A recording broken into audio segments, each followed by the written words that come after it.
Occasion ఏదైనా location ఎక్కడైనా తెలుగువారి వేడుక అంటే ఆలివ్ మిఠాయి ఉండాల్సిందే. మిఠాయి అంటే ఆలివ్. ఐబొమ్మ రవి 5 రోజుల పోలీస్ కస్టడీ ముగిసింది.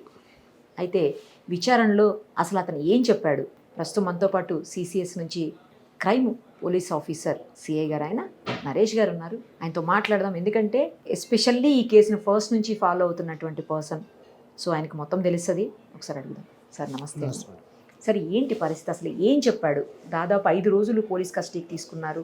అయినప్పటికీ మళ్ళీ మీరు 7 రోజులు కస్టడీకి కావాలని చెప్పి పిటిషన్ వేశారు. 5 రోజులు పోలీస్ కస్టడీ సరిపోలేదా? అసలు ఏం చెప్పాడు? ఇతను మేడం ఇన్మడి రవి, అతను ఐబొమ్మ వెబ్సైట్ ఆర్గనైజర్ అతనే. అయితే మనకి అంటే ఇనీషియల్గా మనం అతన్ని అరెస్ట్ చేసే ముందు 24 అవర్స్ లోపల ప్రొడ్యూస్ చేయాలి కాబట్టి తీసుకొచ్చిన తర్వాత ఆయన కన్ఫెషన్ రాసి మనం రిమైండ్ చేసినాము. దాని తర్వాత మనకి ఇంకా చాలా డాటా అతని దగ్గర ఫిజికల్ సర్వర్స్ ఉన్నాయి, ప్లస్ క్లౌడ్ సర్వర్స్ కూడా చాలా మెయింటైన్ చేశాడు. వెబ్సైట్ని వేరే వేరే దగ్గర హోస్ట్ చేశాడు అనమాట. డొమైన్స్ వేరే దగ్గర పర్చేజ్ చేశాడు, వెబ్సైట్ హోస్ట్ ఒక దగ్గర చేశాడు, డిఎన్ఎస్ సర్వీసెస్ ఒక దగ్గర నుంచి తీసుకున్నాడు. కొద్దిగా చాలా టెక్నికల్గా చేశాడు కాబట్టి మేము కూడా అసలు ఏం జరిగింది, ఎలా జరిగింది తెలుసుకోవడానికి టోటల్గా మనం కస్టడీకి వేసినాం మేడం. 5 days కస్టడీ తీసుకున్నాము. తీసుకుని కస్టడీ తీసుకున్న తర్వాత మేము చాలా డాటా అంటే అతని దగ్గర ఉన్న మొబైల్స్ కానీ ల్యాప్టాప్ కానీ హార్డ్ డిస్క్లు ఉన్నాయి, హార్డ్ డిస్క్లు సిపియూలు కూడా ఉన్నాయి. దాని నుంచి కొంత డాటా, మెయిల్ ఐడి అయితే ఒకటి ఉంది, కమ్యూనికేషన్కి వాడాడు అనమాట. అంటే ఈ సర్వీసెస్ తీసుకోవాలి కదా, ఒక వెబ్సైట్ రన్ చేయాలి అంటే దాని బ్యాక్ ఎండ్ నుంచి చాలా వర్క్ ఉంటుంది. అంటే డొమైన్ని పర్చేస్ చేయడము, డొమైన్ని రిజిస్టర్ చేయించడము, సర్వర్ని హోస్ట్ చేయడం సమ్వేర్. సో టెక్నికల్గా కంటెంట్ని మేనేజ్ చేయడము అన్ని వీళ్ళు చేయరు మేడం. అంటే అవుట్సోర్సింగ్ కింద చాలా మందిని యూజ్ చేసి ఇతను వర్క్ చేయించుకొని దాన్ని రన్ చేయించాలా. అంటే ఇతను బ్యాక్ ఎండ్ నుంచి వేరే సపోర్ట్ తీసుకొని చేస్తాడు అనమాట. టోటల్గా అయితే ఇతనిదే ఆ వెబ్సైట్ ప్లస్ ఇతన్ని మొత్తం మేనేజ్ చేస్తాడు. బట్ ఆర్గనైజింగ్ అంటే వేరే వాళ్ళతోటి డిఫరెంట్ వర్క్స్ అనేది చేపిస్తాడు అనమాట. ఆ వర్క్ అంతా అసలు ఎట్లా చేశాడు, దాన్ని ఎట్లా అంటే ఆ సర్కిల్ ఎట్లా స్టార్ట్ అయింది, వెబ్సైట్ ఎట్లా స్టార్ట్ చేశాడు, ఆ వ్యూ అదే మూవీ ఏదైతే ఉంటుందో ఆ వెబ్సైట్లో జనాలు వ్యూ చేసేదాకా అంటే ఎట్లా ప్రాసెస్ చేశాడు అనేది మనం ఎవాల్యూట్ చేయగలిగినాం మేడం ఈ 5 days కస్టడీలో. సో దానికోసం మేము కస్టడీ తీసుకున్నాం అనమాట. Right sir. అసలు అతను పైరసీనే చేయలేదని అంటున్నారు, నిజమేనా? పైరసీ చేయకుండా వేరే మూవీ రూల్స్ ఇంకా తమిళ్ వెబ్సైట్స్ వాటి దగ్గర నుంచి కొన్నాడు అని చెప్తున్నారు. అప్పుడు అసలు పైరసీ యాక్ట్ ఎలా వర్తిస్తుంది ఇతనికి? పైరసీ అతను చేశాడు madam. Piracy in the sense ఆయన ఏం చేస్తాడంటే కొన్ని వెబ్సైట్, మీరు అన్నది వాస్తవమే, కొంత వెబ్సైట్ నుంచి అతనికి ఏంటంటే వేరే వెబ్సైట్లో నార్మల్ క్వాలిటీ మూవీస్ కూడా అప్లోడ్ చేస్తారు. అసలు ఐబొమ్మ ఫేమస్ అవ్వడానికి మెయిన్ రీజన్ ఏంటంటే హెచ్డి క్వాలిటీ అనేది అతను అందిస్తున్నాడు ఫ్రీ ఆఫ్ కాస్ట్. అతను ఏం చేస్తాడంటే ఆ వెబ్సైట్ల దగ్గర మంచి క్వాలిటీ ఉన్న కొన్ని మూవీస్ మాత్రమే తీసుకుంటాడు. కొన్ని హై బడ్జెట్ మూవీస్ ఉంటాయి కదా, అట్లాంటి మూవీస్ మాత్రం ఆయన ఓన్గా ఆ టెలిగ్రామ్ ఛానల్ త్రూ సోర్స్ అనేది తీసుకుంటాడు అనమాట. అది ఒకవేళ మూవీ మంచిగా ఉంది, హెచ్డి క్వాలిటీ ఉంది ఆ వెబ్సైట్లో అంటే అవి తీసుకుంటాడు. ఇతను ఓన్గా కూడా మంచి మూవీస్ ఏదైతే ఉంటాయో హెచ్డి క్వాలిటీస్, మంచి కొద్ది హై బడ్జెట్ మూవీస్ ఉంటాయి కదా, మంచి హీరోస్, అవి మాత్రం ఈయన ఓన్గా హెచ్డి క్వాలిటీ తీసుకొని మరి వెబ్సైట్లో అప్లోడ్ చేస్తాడు. దాంతోపాటు ఆయన ఓటీటీ కంటెంట్ వేరే వెబ్సైట్లో మీరు చూస్తే ఉండదు. ఓటీటీ కంటెంట్ ప్యూర్లీ ఇతను మాత్రమే ఐబొమ్మ దగ్గర మాత్రమే ఉంటుంది. అతను దాన్ని హెచ్డి క్వాలిటీ హై డెఫినేషన్లో మార్చి అప్లోడ్ చేస్తాడు. అంటే ఇవి చేశాడు కాబట్టి పైరసీ అంటారు. Piracy madam. అతన్ని మీరు అంటే ఎవరైతే డొమైన్ ఉందో లేకపోతే ఎవరైతే ప్రొవైడర్ ఉన్నారో వాళ్ళకి మీరు మెయిల్ పెట్టారని చెప్పేసి ఆ మెయిల్ అనుకోకుండా ఇతనే చూశాడని చెప్పి ఆ మెయిల్కి తనే రిప్లై ఇచ్చాడని కూడా అంటున్నారు, నిజమేనండి అది? అయితే మేడం ఏం చేస్తారంటే ఐబొమ్మ వెబ్సైట్ మనం ఓపెన్ చేస్తే ఏదైనా మూవీ మనం చూడాలనుకున్నాం అనుకోండి, ఆ మూవీ మీద మనం క్లిక్ చేయాలి. ఆ మూవీ మీద క్లిక్ చేసినప్పుడు అది యాడ్స్ కంపెనీకి రీడైరెక్ట్ అవుతుంది. అంటే ఇప్పుడు ఇతను మొత్తం పైరేటెడ్ కంటెంట్ని, ఐబొమ్మ అనేది పైరేటెడ్ కంటెంట్ అప్లోడ్ చేస్తారు ఆ వెబ్సైట్లో. సో పైరేటెడ్ కంటెంట్ ఉన్న వెబ్సైట్ని మనం గూగుల్లో పబ్లిష్ చేయలేము. చూసే వాళ్ళు ఉంటారు కదా జనాలు, ఆ మూవీ చూడడం వల్లనే రెవెన్యూ అంటే ట్రాఫిక్ అనేది ఫ్లోట్ అనేది జనరేట్ అవుతుంది. సో ఆ ఫ్లోట్ని ఇతని వెబ్సైట్ త్రూ ఆయన చేసుకోలేడు కాబట్టి ఒక యాడ్ కంపెనీ అనేది అతను క్రియేట్ చేసుకున్నాడు అనమాట. యాడ్స్ఫుల్ అని ఒక కంపెనీ క్రియేట్ చేసుకుని దాని త్రూ రెవెన్యూ, దాన్ని గూగుల్లో పబ్లిష్ చేసుకుని దాని త్రూ రెవెన్యూ అనేది జనరేట్ చేసుకుంటారు. మనం కొన్ని కంపెనీస్ అనేది కొన్ని వెబ్సైట్స్ అనేది ఐడెంటిఫై చేసినాం అనమాట. ఆ వెబ్సైట్ని ఒక కంపెనీ, అతని ఒక కంపెనీ, అది యూఎస్ రిజిస్టర్డ్ కంపెనీ తోటి రిజిస్టర్ చేసుకున్నాడు. దాన్ని ఒక డొమైన్లో రిజిస్టర్ చేసుకున్నాడు అనమాట. సో మనం ఏమనుకున్నామంటే ఈ కంపెనీస్ ఏదైతే ఉంటాయో యాడ్స్ కంపెనీస్, అతనే మెయిన్ కల్పిట్ అని అనుకున్నాము. సో అతని సర్వీసెస్ వేరే కంపెనీ త్రూ తీసుకున్నాడు అనుకున్నాం కదా, ఇది అతందే అది అతందే. యుఎస్ కంపెనీ కదా, ఇది అతనిది అదే అతనిది. మనం ఏం చేసినామంటే ఇట్లా వెబ్సైట్లో పైరేటెడ్ కంటెంట్స్ అప్లోడ్ అవుతున్నాయి, మాకు డీటెయిల్స్ కావాలా, ఇది ఎవరు చేస్తున్నారని చెప్పి మనం కమ్యూనికేట్ అయితే అతను ఏం చేశాడంటే మీ దగ్గర ఏం కాంక్రీట్ ఎవిడెన్స్ ఉంది, అది పైరేటెడ్ అని ఎట్లా చెప్తున్నారు మీ దగ్గర, ఏదైనా కాంక్రీట్ ఎవిడెన్స్ అయితే మాకు ఫర్నిష్ చేస్తే నేను డేటా ప్రొవైడ్ చేస్తా అని చెప్పి ఆయన మనకి మెయిల్ పెట్టాడు అనమాట. అప్పుడు దాకా మనం అతనే అని మనకు తెలియదు, మేము అతనితో కమ్యూనికేట్. దాని తర్వాత రియలైజ్ అయింది ఏంటంటే కొన్ని డీటెయిల్స్ అనమాట, మనకి ఇంతకుముందు వచ్చిన యాడ్ కంపెనీస్ డీటెయిల్స్ ప్లస్ ఇప్పుడు ఏదైతే కంపెనీ యూఎస్ కంపెనీ అన్నాం కదా రిజిస్టర్డ్, ఆ కంపెనీ డీటెయిల్స్ అన్ని మ్యాచ్ చేసుకుంటే ఇతని డీటెయిల్స్ వచ్చినాయి కాబట్టి అరే ఇతనే ఫైనల్ పర్సన్ అని మనం అప్పుడు ఐడెంటిఫై చేసుకోగలిగాం అనమాట. అప్పుడు రిప్లై ఇస్తే ఏం చేశారు? ఇంకా అక్కడ నుంచి రిప్లై ఏం లేదు మేడం, ఇంకా మనం అండర్స్టాండ్ అయినాం కదా, ఫర్దర్ కమ్యూనికేషన్ చేయలేదు, ఏం చేయలేదు. చేయకపోతే ఇంకా అతను కూడా సైలెంట్ ఉన్నాడు అంతే. అంటే మీరు ఇంకేం చేయట్లేదు అని అనుకున్నాడు. అవును కరెక్ట్, ఎగ్జాక్ట్లీ. అంటే ఓవర్ కాన్ఫిడెన్సా? ఇంకా అంతే మేడం. అతనిది ఏంటంటే ఇక్కడ ఒక ఏముందంటే అతని పర్సనల్ డీటెయిల్స్ ఎక్కడ పెట్టలేదు ఆయన, ఒక యూఎస్ రిజిస్టర్డ్ కంపెనీలో తప్ప. దానికి ఇప్పుడు మనం ఈ యాడ్స్ కంపెనీస్కి అతని పర్సనల్ డీటెయిల్స్ ఉండవు, వేరే వాళ్ళ డీటెయిల్స్. నేను ఇంతకుముందు చెప్పాను కదా కొన్ని ఐడి ప్రూఫ్స్ ఎట్లా చేసాడు అంటే, ఇప్పుడు నా పేరు ఉందనుకోండి, ఆ ఫోటో మాత్రం అతనిది ఉంటుంది, అర్థమైంది, జస్ట్ ఫోటో అతనిది ఉంటుంది, డీటెయిల్స్ మాత్రం వేరే వాళ్ళే ఉంటాయి.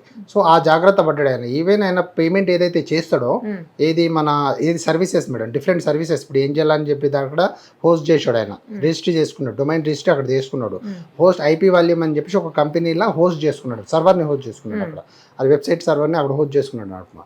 ఆ డీటెయిల్స్ అన్ని, ఆ పేమెంట్ అన్ని చేయాలి అనుకుంటే మన కార్డ్ నుంచి మనం ఏం చేస్తాం, మనం ఏదైనా జెన్యూన్ ట్రాన్సాక్షన్ చేసినప్పుడు మన కార్డ్ డీటెయిల్స్ యూజ్ చేస్తాం కదా, వేరే వాళ్ళ పేరు, ఇప్పుడు నేను చెప్పాను కదా ఫోటో మాత్రం అతను ఉంటుంది, డీటెయిల్స్ మాత్రం వేరే వాళ్ళు ఉంటాయి. సో అట్లా ఒక బ్యాంక్ అకౌంట్ ఓపెన్ చేసి ఆ కార్డ్స్ త్రూ పేమెంట్ చేసేవాడు అనమాట. సో పేమెంట్ డీటెయిల్స్కి కానీ ఈ రిజిస్ట్రేషన్ డీటెయిల్స్ కానీ ఎక్కడ కూడా అతని పేరు రాకుండా, ఐడెంటిటీ రాకుండా జాగ్రత్త పడ్డాడు కాబట్టి ఐపీస్ కూడా మాస్ చేస్తున్నాడు సిమిలర్ టైమ్స్. ఈ ఐపీ వాల్యూమ్ కానీ ఏంజెలా కానీ ఇవన్నీ ఏంటంటే ఐపీస్ మాస్ చేస్తాయి. సర్వీసెస్ స్పెషల్గా ఆ సర్వీసెస్ తీసుకోవడానికి రీజన్ ఏంటంటే అవే చాలా వేరే జెన్యూన్ కంపెనీస్ కూడా ఉంటాయి సర్వీసెస్ ప్రొవైడ్ చేయడానికి. మనం హోస్ట్ చేసుకోవచ్చు, డొమైన్ పర్చేస్ చేసుకోవచ్చు, రిజిస్టర్ చేసుకోవచ్చు, అన్ని జెన్యూన్ కూడా ఉంటాయి.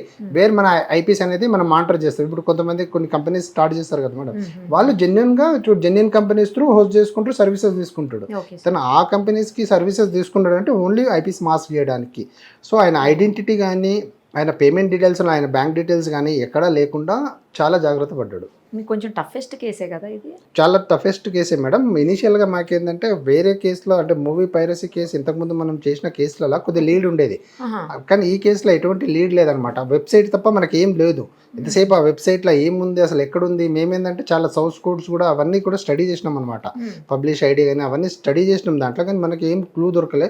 ఫైనల్లీ ఏంటంటే అది ఎట్లా రీడైరెక్ట్ అవుతుంది, ఎక్కడికి పోతుంది, అసలు ఫండ్ ఎట్లా జనరేట్ అవుతుంది అనే కోణంలో మనం ఆ వెబ్సైట్ని చాలా క్లీన్గా అబ్జర్వ్ చేసి దాంట్లో కొద్దిగా టెక్నికల్గా అనాలిసిస్ చేస్తే మనకు ఒక సోర్స్ అనేది దొరికిందనమాట. సో యాడ్ అనేది ఇతని వెబ్సైట్ త్రూ వేరే యాడ్ ఏజెన్సీ త్రూ అయినా రెవెన్యూ తీసుకుంటుంది కాబట్టి అసలు ఏం కంపెనీ అనేది మరి అదంతా ఆ యాంగిల్లో పోతే ఫైనల్గా ఆయన రీచ్ అవ్వగలిగింది. ఓకే, ఇప్పుడు ఇది పైరసీ కంటే కూడా మీరు ఎక్కువగా దృష్టి పెట్టింది ఏంటంటే యాప్స్ గురించేనా అండి? అంటే ఏవైతే బెట్టింగ్ యాప్స్ ఉన్నాయో వాటి మీద ఎక్కువ సెక్షన్స్ ఫైల్ అవుతాయా ఎట్లా? ఇప్పుడు అతను ఓన్లీ ఆయనకి ఏంటంటే ఆ కంపెనీస్ అంటే బెట్టింగ్ గేమింగ్ వాళ్ళది ఏంటంటే వాళ్ళ కాన్సెప్ట్, వాళ్ళ యాడ్స్ అనేది వాళ్ళ గేమింగ్ బెట్టింగ్ అప్లికేషన్స్ అనేది ప్రమోట్ అవ్వాలి, దానికి జనాల్ని హ్యాబిచ్యుయేట్ చేయాలి. దాన్ని ఇతన్ని ఈ వెబ్సైట్ వాళ్ళని ఇమీడియట్ గా వాడుకుంటాడు అనమాట. సో సోర్స్ ఏంది, వాళ్ళకి ఇల్లీగల్ వెబ్సైట్ వాళ్ళని అప్రోచ్ అవుతారు. వాళ్ళు ఏంటంటే నువ్వు నాకు ట్రాఫిక్ ఇవ్వు అంటే వీవర్స్ అయితే ఎంతమంది వీవ్ చేస్తారో నీ వెబ్సైట్ని చూస్తే ట్రాఫిక్ ఆటోమేటిక్గా మానిటర్ అయిపోతుంది మేడం. అంటే చూస్తేనే కదా మీకు ఫస్ట్ యాడ్, నువ్వు వెబ్సైట్ ఓపెన్ చేయగానే క్లిక్ చేస్తే ఫస్ట్ యాడ్ ప్లే అవుతుంది గేమింగ్ది, దాని తర్వాతనే మూవీ ప్లే అవుతుంది, మళ్ళీ కొద్దిసేపు చూసిన తర్వాత మళ్ళీ యాడ్ ప్లే అవుతుంది. సో ఆ మూవీ మధ్యలో చాలా సార్లు యాడ్స్ వస్తాయి అనమాట. అవన్నీ గేమింగ్ స్కిప్ చేయడానికి లేదు, యాడ్స్ కంపల్సరీ మీరు కంపల్సరీ ఆ యాడ్ చూడాల్సిందే. 1 minute 2 minutes ఆ యాడ్ చూసిన తర్వాతనే మీరు ఫర్దర్ మూవీ చూడగలుగుతారు. సో అది చూసినప్పుడల్లా దాంట్లో ఏముంటుంది అంటే గేమింగ్ బెట్టింగ్ అప్లికేషన్లా మీరు ఒక 10,000 ఇన్వెస్ట్ చేస్తే లక్షలు సంపాదించుకోవచ్చు అనేది వాళ్ళు చేస్తారనమాట. గేమింగ్ అండ్ బెట్టింగ్ దాంట్లో సర్టెన్ స్టేజ్ దాటిన తర్వాత ఎర్నింగ్ ఉండదు, ఇంకా పోవడమే ఉంటుంది. సో గేమింగ్ ఓన్కి ఏం కావాలా, ట్రాఫిక్ కావాలి మేడం, అతనికేమో డబ్బులు కావాలా. మరి జస్ట్ చూస్తేనే ఎట్లా వస్తాయి డబ్బులు వాళ్ళకి? గేమింగ్ వాళ్ళకి చూస్తే రాదు కదా, వీళ్ళు అలవాటు అవుతారు కదా మేడం. 1-2 సార్లు చూస్తే జనాల మైండ్ ఇంటెన్షన్ లా ఇప్పుడు మీ దగ్గర డబ్బులు ఎవరికి అవసరం ఉండదు మేడం. 1-2 సార్లు చూస్తే అరే వాస్తవం ఏమో మనం డబ్బులు ఊరికే కూర్చొని డబ్బులు సంపాదించుకోవచ్చు అనే థాట్ లో ఏదో ఒకసారి 1-2 సార్లు చూసో 3 సార్లు చూసో 4 సార్లు చూసో అలవాటు అవుతాడు కదా. అట్లా హ్యాబిచుయేట్ చేశారనమాట జనాల్ని. వెళ్ళకపోయినంత వరకు నో ప్రాబ్లం, నో ప్రాబ్లం, ఎవరు కూడా నో ఊరికే ప్రాబ్లం. అవి చూస్తే ఏమీ కాదు అయితే. ఇంకోటి ఏంటంటే మేడం, ఎప్పుడైతే మీరు గేమింగ్ బెట్టింగ్ అది ఒకసారి అప్లికేషన్ డౌన్లోడ్ చేసి చూద్దామని చెప్పేసి అనుకున్నారనుకోండి, వన్స్ మీరు అప్లికేషన్ డౌన్లోడ్ చేసినారనుకోండి, బ్యాక్ ఎండ్లో ఏపీకే ఫైల్ డౌన్లోడ్ అవుతుంది. It is not visible, invisible APK file మనకు అన్నమాట. తెలియదు. అసలు ఆ మొబైల్లో మీరు మొత్తం యాప్స్ అన్ని చూస్తే కనబడతాయి, but this is invisible application APK file అనేది. వన్స్ ఆ అప్లికేషన్ అనేది ఇన్స్టాల్ అయిందనుకోండి, he can take all your phone data అనమాట, గ్యాలరీ కానీ కాంటాక్ట్స్ కానీ వేరే ఇంకా మొత్తం డాటా అనేది it will be automatically transfer to them. ఆ డాటాని తీసుకొని కొంతమంది ఏంటంటే నా పర్సనల్ డేటా ఏం పోలేదు కదా అనుకుంటారు, బట్ ఆల్ ద డాటా అంటే ఎవరైతే ఈ గేమింగ్ అండ్ బెట్టింగ్ అప్లికేషన్స్ ఎవరైతే డౌన్లోడ్ చేసుకుంటారో వాళ్ళ డాటా అంతా దే విల్ హ్యావ్ దెమ్. కానీ అది ఎప్పుడు యూజ్ చేస్తారు, ఈ డిజిటల్ ఫ్రాడ్ చేయాలనుకున్నారనుకోండి, వాళ్ళు దాన్ని సెగ్రిగేట్ చేసుకుంటారు. మళ్ళీ ఏ కస్టమర్ డీటెయిల్స్ ఏమున్నాయి, ఎవరిని చేసుకోవచ్చు, ఎవరికి ఏ ఫ్రాడ్ చేయాలా, డిజిటల్ ఫ్రాడ్ ఎవరిని చేయాలా, ట్రేడింగ్ ఎవరికి చేయాలా, మళ్ళీ ఇన్వెస్ట్మెంట్ ఫ్రాడ్ ఎవరికి చేయాలా, ఇవన్నీ డిఫరెంట్ చూస్ చేసుకుని దాన్ని సెగ్రిగేట్ చేసి దానికి అవసరం ఉన్నప్పుడు ఆ డాటాని సోల్డ్ చేసుకుంటారు అనమాట. మళ్ళీ దాన్ని సేల్ చేస్తారు, థర్డ్ పార్టీకి సేల్ చేసుకున్నారు, వాడు సమ్వేర్ అక్యూజ్డ్కి సేల్ చేస్తారు, వాళ్ళు వీళ్ళకి కాల్ చేసి చీట్ చేసి డబ్బులు అనేది ఏం చేసుకుంటారు అనమాట. ఇంతమంది ఇన్వాల్వ్ అయి ఉన్నారు చాలా యాప్స్ లో. చాలా complication. Gaming and betting application వాళ్ళు ఇండియాలో ఉంటారు madam. No one is here in India gaming and betting. They are somewhere Cyprus or somewhere వేరే కంట్రీస్ లో ఉంటారు. But they use our persons, అంటే ఇల్లీగల్ వెబ్సైట్స్ ఏదైతే ఉంటారో, ఇప్పుడు మూవీ ఫ్రీగా వస్తుందంటే చాలా మంది చూస్తారు కదా మేడం, ఆబ్వియస్లీ. సో అతనికి ట్రాఫిక్ అనేది 1,00,000 మంది యూజ్ చేసినా 100 మంది వాడికి గేమింగ్ కి అలవాటైన జాలవానికి, దానివల్ల వాడు డబ్బులు ఏం చేసుకుంటాడు. సో ఆ ట్రాఫిక్ ఫ్లో వల్ల ఇతనికి పేమెంట్ జరుగుతుంది, దానివల్ల ఈయన సర్వీసెస్ ఇస్తాడు వాళ్ళకి. సో ఇదంతా అంటే డబ్బులు ఆటోమేటిక్గా ఇంకా డబ్బులు వెళ్ళిపోతుంది, యూఎస్డిటీలో అతను కన్వర్ట్ చేసి అతను ఐఎన్ఆర్కి వేసేస్తారనమాట. ఏమంటాడండి మరి అతను, అంటే ఎందుకు కేవలం డబ్బుల కోసమే చేశాడా, లేకపోతే పేదవాళ్ళకి మూవీస్ని ఫ్రీగా చూపించాలి, అది అంత సాధ్యం కావట్లేదు కదా, ఇక్కడికి వెళ్తే థియేటర్స్లో చాలా ఖర్చు అవుతుంది, అదేదో పాపం వినోదాన్ని అందిద్దామన్న ఉద్దేశంతో ఏమన్నా చేశాడా, లేకపోతే డబ్బులు సంపాదించాలన్న ఆలోచనతోనే చేశాడు అసలు ఇది? మేడం ఇక్కడ ఒకటి మనం గ్రహించాలా, అతనికి పర్సనల్ బెనిఫిట్ ఉంది. ఓన్లీ అన్న కాన్సెప్ట్ ఏంటంటే అతని డబ్బులు ఏం చేసుకోవాలా, అతనికి ఏంటంటే ట్రావెల్ చేయాలా డిఫరెంట్ కంట్రీస్లో, ఎంజాయ్ ఒక్కడే కదా అతను, నేను ఎంజాయ్ చేయాలా, తిరగాల, నా లైఫ్ స్టైల్ అనేది హై లెవెల్లో హై ప్రొఫైల్ మెయింటైన్ చేయాలనేది కాన్సెప్ట్. ఇక్కడ జనాలకి ఫ్రీగా మూవీ అందించాలనే కాన్సెప్ట్ ఉంటే అతను గేమింగ్ అండ్ బెట్టింగ్ అప్లికేషన్ వాళ్ళతో టైఅప్ కాడు కదా. And gaming and betting application అనేది ప్యూర్లీ ఇల్లీగల్. సో అతను గేమింగ్ అండ్ బెట్టింగ్ అప్లికేషన్కి లింక్ అవుతున్నాడు అంటే, వాళ్ళ దగ్గర నుంచి డబ్బులు తీసుకుంటున్నాడు అంటే ఆయన రెవెన్యూ కోసమే ఇదంతా చేస్తున్నాడు, ఫ్రీగా జనాలకి అందించాలనే కాన్సెప్ట్ అయితే ఎక్కడ లేదు మేడం. మరి ఇప్పుడు తను చేసింది ఒప్పుకుంటున్నాడా అండి, విచారణలో ఒప్పుకున్నాడా ఇట్లా చేశాను అని? అంటే ఇప్పుడు మనకి ప్రతి ట్రాన్సాక్షన్ మేడం, ఒక డొమైన్ పర్చేజ్ చేయాలన్నా, ఒక వెబ్సైట్ని హోస్ట్ చేయాలన్నా, సర్వీసెస్ తీసుకోవాలన్నా కానీ, దేని సర్వీసెస్ తీసుకోవాలన్నా మనం పేమెంట్ చేయాలి. ప్రతి కమ్యూనికేషన్ అనేది వీ హ్యావ్ ఎవాల్యుయేటెడ్, అంటే మేము తీసుకున్నాం ప్రతి communication we have with us. And మేమేందంటే సర్క్యూట్ని కంప్లీట్ చేయగలిగినాం. అంటే ఇప్పుడు వెబ్సైట్ ఒకటి డిజైన్ చేసిన తర్వాత, వెబ్సైట్లో యూజర్ చూసిన తర్వాత ఫస్ట్ గేమింగ్ అండ్ దానికి పాపప్ అవుతారు. ఆ gaming and betting applications through ఏంటంటే యాడ్ కంపెనీస్ పోతాయి. యాడ్ స్టెరా అని చెప్పేసి ఒక కంపెనీ ఉండి, యాడ్ క్యాష్ అనే కంపెనీ ఉంటుంది. ఆ యాడ్ స్టెరా, యాడ్ క్యాష్ అనేది గేమింగ్ వాళ్ళ కంపెనీస్ అన్నమాట. సో వాళ్ళ దగ్గర నుంచి యాడ్స్ బిల్ అనే ఈయన కంపెనీకి రీడైరెక్ట్ అవుతుంది. సో ఈయన కంపెనీకి రెవెన్యూ జనరేట్ అవుతుంది, ఈయన కంపెనీ నుంచి ఇతని అకౌంట్కి డబ్బులు వస్తాయి అన్నమాట.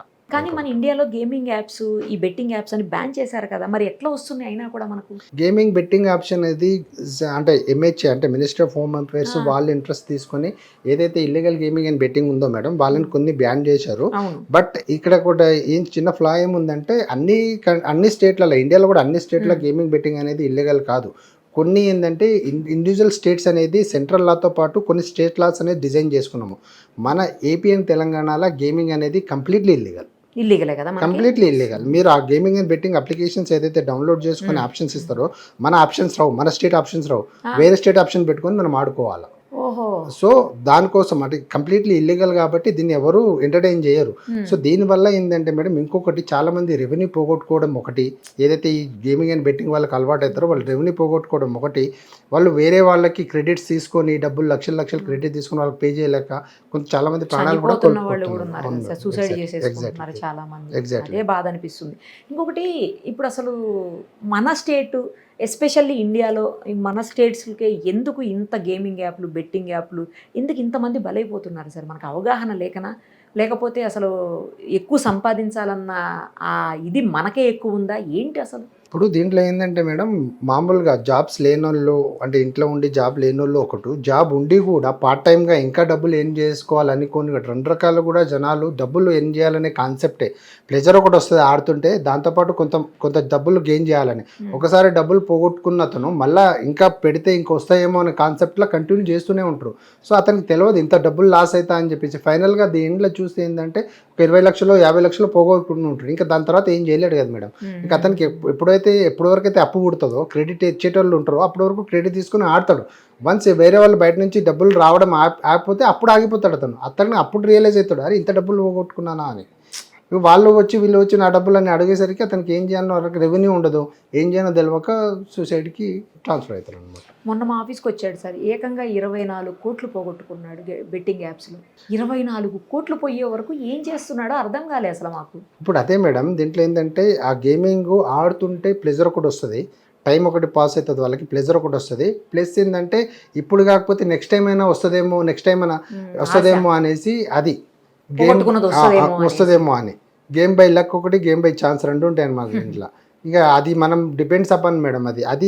అది అప్లికేషన్ కూడా వాళ్ళు సెల్ఫ్గా డెవలప్ చేసుకున్న అప్లికేషన్. దానికి ఒక కోడింగ్ రాసుకోవాలా, దానికి మొత్తం రాసుకోవాలా, దానికి ఒక సెటప్ ఉంటుంది మేడం. అంటే జనరల్ ఒక సర్టెన్ పీరియడ్ వరకే యాక్సెస్ ఉంటుంది. అంటే బోత్ సైడ్ ఆడుతున్నోడు గెలిచినంత సేపు డబ్బులు. వన్స్ ఆ సాచురేషన్ లెవెల్ దాటిపోయిన తర్వాత ఇంకా పోగొట్టుకునే ఉంటారు. ఇంకా అది దాంట్లో ఉంటుంది. జనాలకి సంపాదించుకున్న తర్వాత ఆగిపోతే బాగుండు, ఆగరు. జనాలు చాలా మంది అలవాటు అవుతున్నారు మేడం దీన్ని కొద్దిగా ఎడ్ చేయాలని చెప్పేసి. అందుకే జనాలకి ఏంటంటే మేడం, ఫ్రీగా మూవీ వస్తుందని చెప్పేసి ఉన్న థాట్ని కొద్దిగా తీసేసి దాని బ్యాక్ ఎండ్లో ఏం జరుగుతున్నది గ్రహిస్తే కొద్దిగా మంచిగా ఉంటుంది మేడం. సో ప్రతి వాళ్ళకి మేము అవేర్నెస్ చేస్తున్నాం. ఈవెన్ ఆఫ్టర్ అవేర్నెస్ వీడియోస్ చేస్తున్నాం మేడం. చాలా మట్టుకు అవేర్నెస్ వీడియోస్ చాలా సెలబ్రిటీస్తో చేపిస్తున్నాము, ప్రొఫెషనల్తో చేపిస్తున్నాము, చాలా కండక్ట్ చేస్తున్నాము, ట్రైనింగ్స్ కండక్ట్ చేస్తున్నాము. ప్రతిదీ చేసిన తర్వాత కూడా అఫెన్సెస్ జరుగుతూనే ఉన్నాయి. ఇప్పుడు 5 days కస్టడీకి తీసుకున్నారు, మీరు మొత్తం విచారించారు కదా సార్. మళ్ళీ 7 days కస్టడీకి అడిగారు మీరు. ఎందుకు అడగాల్సి వచ్చింది? ఇంకా ఉందా తీసుకోవాల్సిన ఇన్ఫర్మేషన్? అంటే మేడం, ఇప్పుడు మనకి ఇతని దగ్గర కొన్ని బ్యాంక్ అకౌంట్స్ అనేది మనం ఐడెంటిఫై చేసినాము. ఒక బ్యాంక్ అకౌంట్లో 3 crores అనేది మనం ఫ్రీజ్ కూడా చేయగలుగుతున్నాము. ఇతనికి అమౌంట్ అనేది క్రిప్టో రూపంలో వస్తుంది మేడం. ఆ క్రిప్టో యాప్స్ ఏమేమి ఉన్నాయి అనేది మనం ఇంకా స్టిల్ నీడ్ టు ఎవాల్యుయేట్. కొన్ని యాప్స్ అనేది ఫైండ్ అవుట్ చేసినాము. ఇంకా ఎంతవరకు ఇంకా ఏం అప్లికేషన్స్ ఉన్నాయి, దాంట్లో ఎంత ఫండ్ ఉంది, అసలు అది ఎక్కడ ఉన్నాయి, అవన్నీ అనేది మనము ఈ ఎకనామికల్గా ఎట్లా వస్తుంది రెవెన్యూ, దాన్ని ఎస్టాబ్లిష్ చేయాలా. మళ్ళీ దీన్ని ఇంకా స్ట్రాంగ్గా ఇంకా సాలిడ్గా ఇంకేమన్నా ఉన్నాయా, అంటే ఇదే కాకుండా ఇంకేమైనా సర్వర్స్ ఉన్నాయా, ఇంకేమైనా చేస్తున్నాడా, వేరే దాంట్లో ఏమైనా ఇన్వాల్వ్ ఉన్నాడా, అవన్నీ కూడా చేయాల్సి ఉంది మేడం. దానికోసం మనం ఇంకా కొత్త టెక్నాలజీ ఏదో వస్తుంది, దాంతో అయితే అసలే పైరసీని పట్టుకోలేరు, ఇవన్నీ కష్టం అని అంటున్నారు. ఏంటి సార్ ఆ టెక్నాలజీ ఏంటి? అంటే ఇప్పుడు మనం Web 2లో ఉన్నాం మేడం. Web 3 టెక్నాలజీ వస్తుంది. దాంట్లో ఏంటంటే మోస్ట్లీ అనేది ఇప్పుడు మనకి ఏం చేసినా కానీ మన ఐపీస్ అనేది మనం వ్యూ చేయగలుగుతున్నాం. ఇప్పుడు నా సిస్టమ్కి ఒక ఐపీ ఉంటుంది. నేను ఏమన్నా దీంట్లో ఏమైనా చేసినా కానీ నా ఐపీ త్రూ మనం తెలిసిపోతాం మనం ఏమేమి యాక్టివిటీస్ చేసినాం అనేది హిస్టరీ మొత్తం ఉంటుంది. Web 3లో ఏంటంటే ఏది కూడా ఉండదు, అంత అనానమస్యంగా. అది మీరు ఎక్కడ చేసినా కానీ మీ ఐపీస్ అనేది కనబడవు. ఇంకా కొద్దిగా అది అడ్వాన్స్డ్ వర్షన్ ఉంది.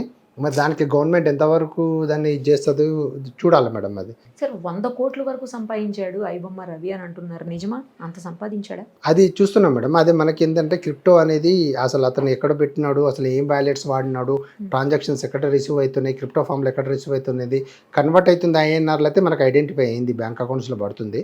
మరి క్రిప్టో అనేది ఎంతవరకు వస్తుంది, ఎంత క్రిప్టో అనేది కన్వర్ట్ చేసుకుని ఐఎన్ఆర్లో వేసుకుంటుండు, ఇంకా అంటే ఎంత క్రిప్టో అనేది అక్కడ ఏ వ్యాలెట్లో ఎంత ఉందనేది మనం ఐడెంటిఫై చేయాలా. సో ఆ దాన్ని ఎవాల్యూట్ చేయడానికి మనకి అవసరం ఉంది. స్టిల్ ఇంకా పడుతున్నాయా సార్ అతని అకౌంట్స్లోకి అమౌంట్లు?